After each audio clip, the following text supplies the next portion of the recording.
Dal U Bharatiya Janata party के worker हैं, वो शराब का अवैध धंधा कर रहे हैं।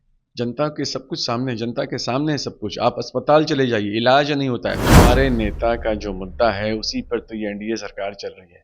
हमारे नेता ने कहा था हम सरकारी नौकरी देंगे, सरकार आज उसी पे काम कर रहा है। हमारा मुद्दा था कि 200 यूनिट बिजली फ्री देंगे, 125 किया, क्योंकि अगर करते 200 तो लगता कि ये आरजेडी का मुद्दा है। लोकसभा का जो चुनाव जो हुआ था उस समय वोटर लिस्ट शुद्ध नहीं थे। एक साल में शुद्धिकरण करना पड़ रहा है, तो एक साल में ऐसा क्या हो गया? आवासीय प्रमाण पत्र पता है आपको, 300 रुपया रेट चल रहा है। वो एक गरीब आदमी जो वहां पर 100 रुपये महीने हर रोज कमा रहा है, 300 रुपये देने हैं उसको आवासीय प्रमाण पत्र बनाने के लिए। नमस्कार, डेमोक्रेटिक लाइव में आप सभी का स्वागत है। मैं वेद सिंह। देखिए, एक तरफ विपक्ष जो है लगातार सड़कों पर उतरी है और कहीं ना कहीं एसआईआर मामले को लेकर के बिहार के अलग अलग कोने में यात्रा कर रही है। खुद राहुल गांधी भी यहाँ मौजूद है और उनके साथ साथ नेता प्रतिपक्ष तेजस्वी यादव भी और तमाम महागठबंधन के जो बड़े बड़े शीर्ष नेता हैं वो वहाँ उनके साथ यात्रा कर रहे हैं। लेकिन अब अगर बात करें कल की, तो कल इस यात्रा का समापन होना है पटना में।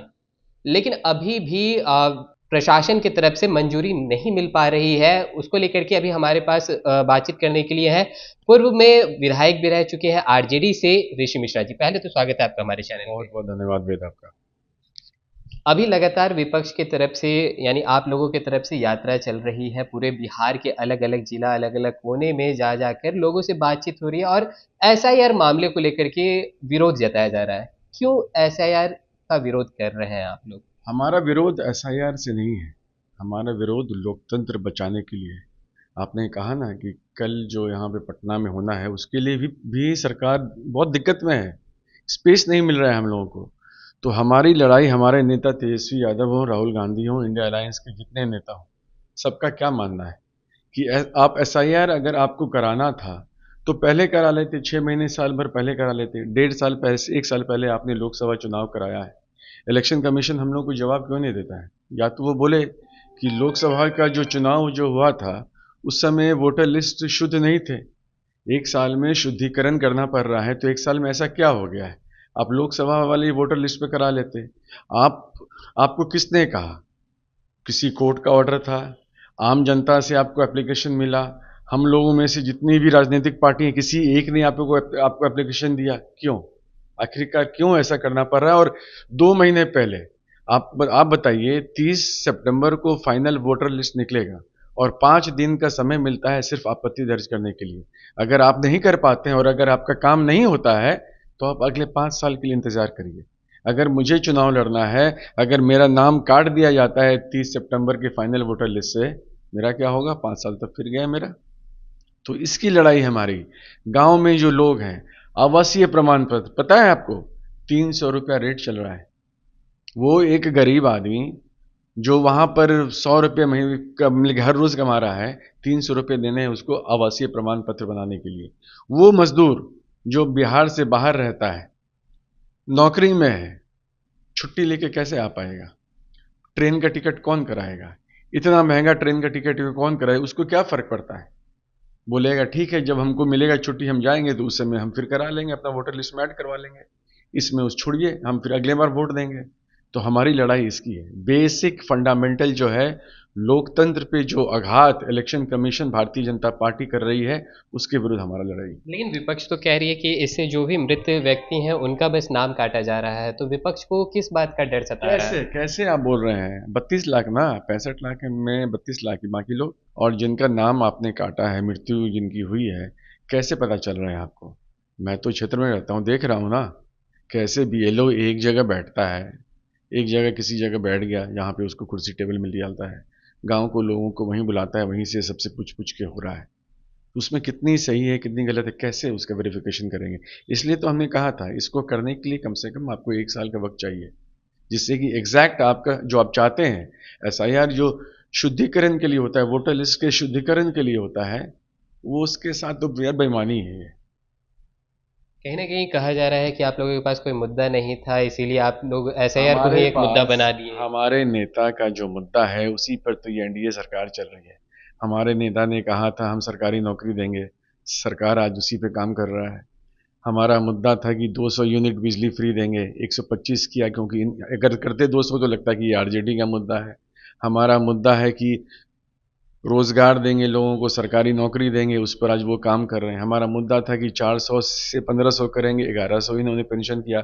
युवा आयोग का मुद्दा हमारा था, आज आज इसको सरकार को भी काम करना पड़ रहा है। तो क्या फर्क पड़ता है, मुद्दा तो हमारा है। हमारा नेता तेजस्वी यादव जो एजेंडा तय करते हैं उस पर ये एनडीए सरकार, इनके नेता माननीय मुख्यमंत्री भारतीय जनता पार्टी को चलना पड़ रहा है, क्योंकि इनको पता है विजन इनके पास नहीं, कैसे चलाना है राज्य को इनको नहीं पता है।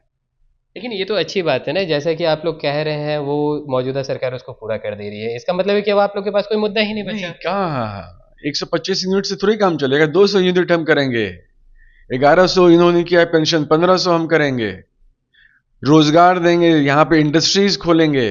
अभी तो बहुत कुछ बाकी है बिहार के लिए करना। 20 साल से ये लोग सिर्फ सरकार चला रहे थे, अपना जो उनका इंतजाम है वो हो गया है। ये चीज़ तो है, भारतीय जनता पार्टी और जनता दल यू के लोगों का अपना इंतजाम अगले 20 साल के लिए हो गया है। अच्छा, ये जो यात्रा अभी चल रही है विपक्ष की तरफ से, क्या लग रहा है इसका कितना इफेक्ट पड़ेगा? क्यों नहीं इम्पैक्ट नहीं पड़ेगा, इसका इफेक्ट क्यों नहीं होगा, क्योंकि एसआईआर जो है आम जनता से जुड़ा हुआ मुद्दा है। हमारे नेता तेजस्वी यादव, राहुल गांधी जब अभी यात्रा कर रहे थे, लोगों की भीड़ देख रहे थे आप, और किसी को लाना नहीं पड़ा था।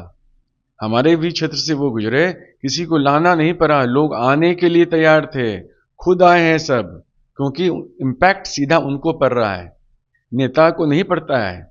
जो एक आम गरीब आदमी है समाज के सभी वर्गों का, उनको सब वो बिल्कुल परेशान हो गए हैं। इससे पहले कब परेशान हुए थे, जमीन जमीन के सर्वे के लिए, जिससे कि आम आम जनता परेशान थी। आज एसआईआर से आम जनता परेशान है। लगातार आप लोगों की तरफ से ये भी कहा जा रहा है कि वोट चोर गद्दी चोर का नारा भी लगाया जा रहा है, क्या लग रहा है कि जनता का कितना समर्थन मिल रहा है इस चीज को लेकर के? मैंने कहा ना, जनता खुद पे खुद आगे है। वोट चोर गद्दी चोर हम इसलिए कह रहे हैं कि जो जवाब इलेक्शन कमीशन को ही देना चाहिए, वो अब जो है ये लोग देते हैं, एनडीए के लोग देते हैं, भारतीय जनता पार्टी के लोग देते हैं। आखिर ऐसा क्यों? इलेक्शन कमीशन, राहुल गांधी ने जो एक विधानसभा का उठाया है सवाल, एक्सप्लेन कर दे, एक एक पॉइंट पे एक्सप्लेन कर दे। इलेक्शन कमीशन क्यों नहीं करता है? लेकिन वही अगर सत्ता पक्ष से अगर बात की जाती है, अगर उनसे हिसाब मांगा जाता है तो वो कहते हैं कि वो तो पोर्टल पे सार्वजनिक है, आप जाएं पोर्टल पे जाकर के वहां से आप चेक कर लें। सत्ता पक्ष कहाँ से बीच में है? ये सीधी बात इंडिया अलायंस और इलेक्शन कमीशन के बीच है। राहुल गांधी ने अपने प्रेस कॉन्फ्रेंस में जो जो सवाल उठाए हैं एक विधानसभा के बारे में, उसका जवाब बिंदुवार इलेक्शन कमीशन दे दे। हमारे नेता तेजस्वी यादव जो यहाँ पर 65 लाख लोगों का नाम काटा गया, उसके बारे में अगर सवाल कर रहे हैं, तो उसका उसका जवाब आपको दे दे इलेक्शन कमीशन, क्यों नहीं देती? चुप क्यों है? आखिर जवाब तो उनको देना है ना। देखिए, इस आम जनता को पता चल गया है कि election commission Bharatiya Janata party के इशारे पे ही काम कर रहा है, और कोई तरीका नहीं। चलिए, एक आखिरी सवाल रहेगा, क्या लग रहा है चुनाव में अब ज़्यादा समय रह नहीं गया है, क्या कुछ अभी आप लोग पूरे बिहार के अलग अलग कोने में घूम रहे हैं, लोगों से बातचीत भी हो रही है, क्या लोगों के अंदर से क्या फीडबैक आप लोगों को मिल रहा है, क्या बदलाव चाहते हैं ये जनता? जनता परेशान है, सरकार के विरुद्ध एंटी इनकम्बेंसी बहुत स्ट्रांग है। जनता किस चीज़ से परेशान है? ब्लॉक पर भ्रष्टाचार, एक काम के लिए बिना पैसा का नहीं होता है। थाना में एक सिंपल कंप्लेंट बिना पैसा का नहीं होता है। शराब थाना से बिजनेस चल रहा है। सरकारी वर्कर जो जनता दल यू भारतीय जनता पार्टी के वर्कर हैं, वो शराब का अवैध धंधा कर रहे हैं। जनता के सब कुछ सामने, जनता के सामने है सब कुछ। आप अस्पताल चले जाइए, इलाज नहीं होता है। डीएमसीएच जाइए, तुरंत रेफर पटना कर देता है। काहे भाई, वहाँ क्यों नहीं करेगा इलाज? प्रॉब्लम क्या है कि बिल्डिंग तो बना दिए 10 करोड़ का, ब्लॉक पे तो आपने अस्पताल बना दिया। बिल्डिंग अस्पताल होता है कि वहाँ पे चाहिए डॉक्टर, चाहिए, नहीं मिलता है। स्कूल की जो बिल्डिंग बना दी आपने, शिक्षक नहीं है। तो जनता के सामने ये सब चीज़ें जनता सब समझ रही है। चलिए, बहुत बहुत धन्यवाद। तो जैसा कि आप सुन रहे थे, हमारे साथ मौजूद थे ऋषि मिश्रा जी। इन्होंने साफ तौर पर बता दिया कि इस बार जो सत्ता पक्ष है उनके द्वारा जो तरह तरह की बातें जो हमारे सामने देखने को मिल रही है कि एक तरफ वो कहते हैं कि हमने अस्पताल बनाया, हमने ये किया, लेकिन उसका असलियत क्या है, क्या कुछ कह रहे थे ऋषि मिश्रा जी, आप सुन रहे थे इस वीडियो के माध्यम से। और कहीं ना कहीं अभी जो विपक्ष की तरफ से जो यात्रा की जा रही है उसका क्या कुछ इम्पैक्ट पड़ेगा, ये भी बता रहे थे ऋषि मिश्रा जी। तो चलिए, और भी ऐसे तमाम खबरों का सिलसिला इसी प्रकार बना रहेगा डेमोक्रेटिक लाइव पे। अपनी राय प्रतिक्रिया हमारे कमेंट बॉक्स में जरूर साझा करें। धन्यवाद।